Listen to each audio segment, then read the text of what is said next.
As questões sobre como declarar investimentos em ações estão entre as principais dúvidas dos contribuintes do IR 2012. Para responder a algumas perguntas enviadas pelos leitores do portal InfoMoney, eu converso agora com Alex Zanola, da Calc1, gerenciador de investimentos. Tudo bem, Alex? Tudo bem, Patrícia? Tudo jóia. Alex, eu tenho uma pergunta aqui que é do leitor Percival Milani. Ele fala que ele realizou a venda de um lote de ações nos últimos dias de 2011 e o dinheiro caiu na conta dele somente nos primeiros dias de 2012.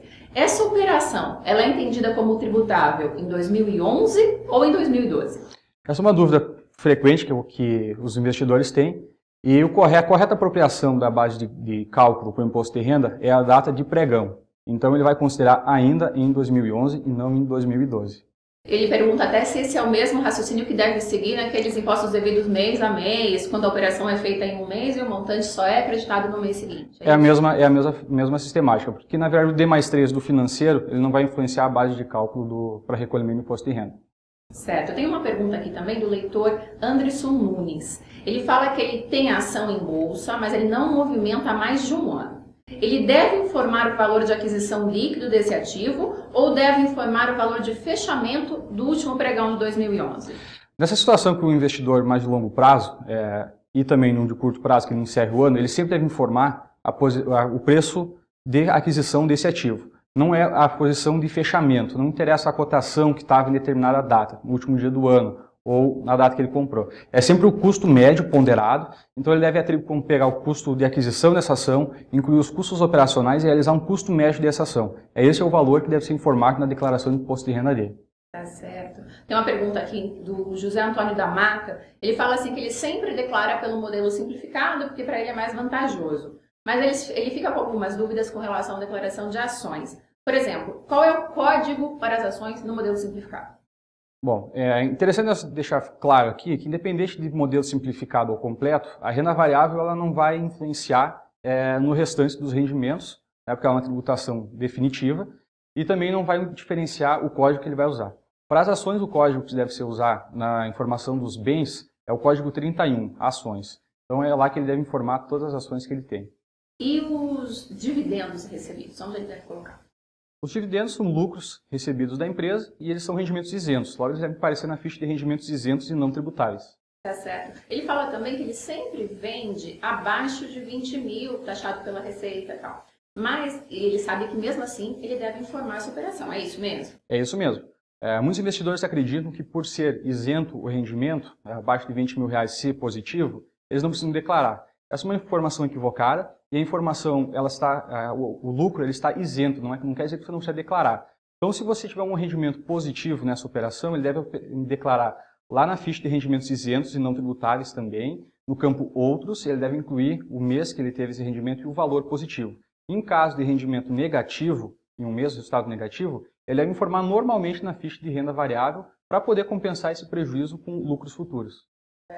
Tem uma pergunta aqui também do leitor Eduardo Serri. Ele fala assim que ele gostaria de saber se ele deve recolher o imposto sobre a operação de venda de ações no valor de 16 mil reais, sendo que ele efetuou uma operação day trade no mesmo mês no valor de 50 mil reais.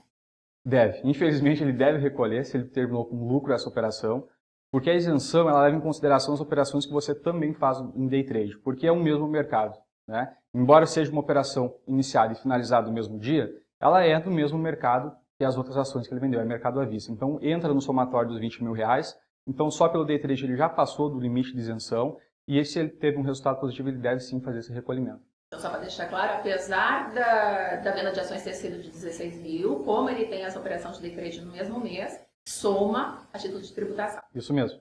Tá legal. E eu tenho aqui também uma série de dúvidas comuns entre vários leitores que a gente recebeu. Tem um aqui, por exemplo, que ele fala assim, ele nunca calculou IR, e agora ele precisa calcular de 2009, 2010 e 2011. Como é que ele faz para declarar? Ele informa todos os resultados agora na mesma declaração? Não, olha só. Ele vai ter que fazer esse cálculo mês a mês e vai ter que retificar as declarações de todos os anos anteriores que ele não declarou. Não tem como a gente fazer a informação, ela é mensal e é declarada anualmente para a Receita.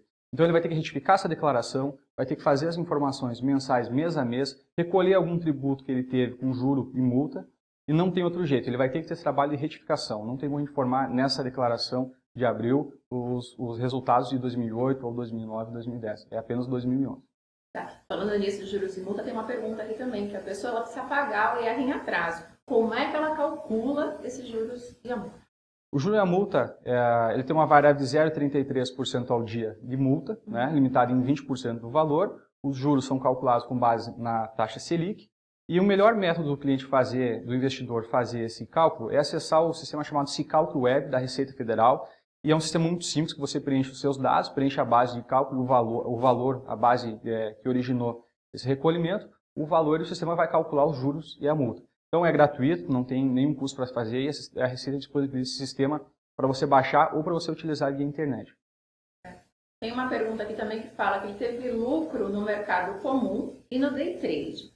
Ele pergunta se ele pode usar o mesmo DARF para pagar ou se ele tem que fazer 2 DARFs separados. Pode sim. Ele pode aproveitar o mesmo DARF, código 6015, né, para fazer o recolhimento, tanto se ele tiver lucro em opções, mercado à vista, termo, se tiver em fundo de investimento imobiliário, day trades, ele junta todos os valores a recolher no mesmo DARF e realiza um único pagamento. Não há necessidade de fazer vários pagamentos. Certo. E tem aqui uma última pergunta neste sentido, que é: o preço médio das ações deve se modificar para fim de imposto quando a empresa paga dividendos ou juros sobre o capital próprio? Não, não deve. Como a gente já mencionou, o preço das ações é sempre o custo médio de aquisição atribuído aos custos operacionais. Os dividendos, eles são lucros isentos e o juros sobre capital próprio ele já sofre uma tributação. Se você analisar o informe de rendimento que a empresa envia para o investidor, lá vai estar constando o valor bruto e o valor retido na fonte. Então já é tributado, não precisa tributar novamente.